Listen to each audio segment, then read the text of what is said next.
Hey folks, it's a beautiful day. Canada Post and the Canadian Union of Postal Workers did meet today with a mediator. I'm not sure what was said or what that was all about, but just keeping you informed.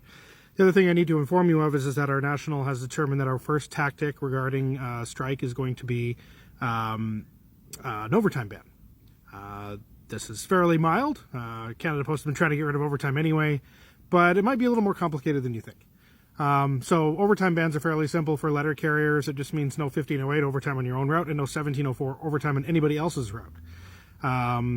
Just don't do over 8 hours, and no overtime, no incentive overtime.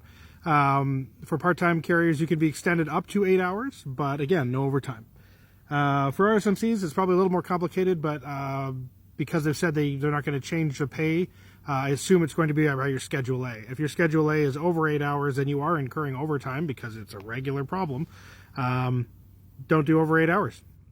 Just don't do it. Bring it back. Same with letter carriers. Bring it back. You can't be punished for this. This is a legal strike option and has been authorized by our National Executive Board. Plant workers, fairly simple. We punch in, punch out, don't do over 8. It gets a little more complicated when we get to PO5s. PO5s, forklift drivers, LR7s, LR5s, all that stuff. We need to be cautious. We need to be very cautious because you can't do overtime.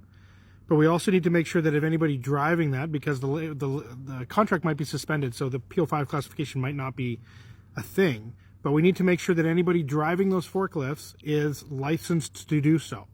Okay, that's a safety thing. For maintenance workers, again, you guys get a lot of overtime that other people don't, but now you don't. If the equipment isn't running, too bad. The equipment isn't running. For MSCs, again, this could be a little more challenging. If the mail doesn't move out of the plant to the depots, then nobody's doing anything. So we need to be very cautious about making sure that we're operating safely and that we're not doing overtime. Okay? If you're on vacation, I suggest you contact your staffing officer and determine whether they're going to honor that.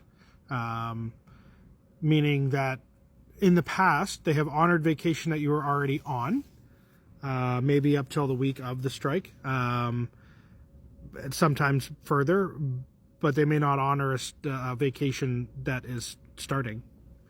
This is the problem, is that the collective agreement is going to be up to the employer how much is allowed.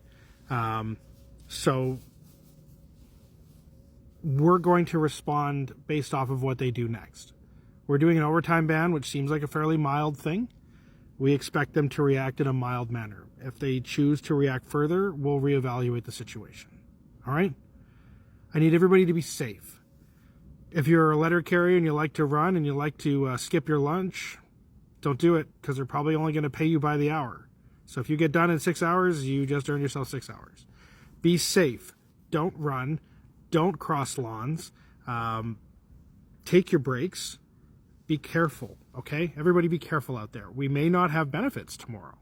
We may not have our short-term and long-term disability. We may not have medical benefits. So if you hurt yourself, you could be in trouble. But we could also win our case against Section 107, and all things could be retroactive. So keep your stuff available and keep grieving and keep applying anyway. Get the office involved if you need that help. Have a great day.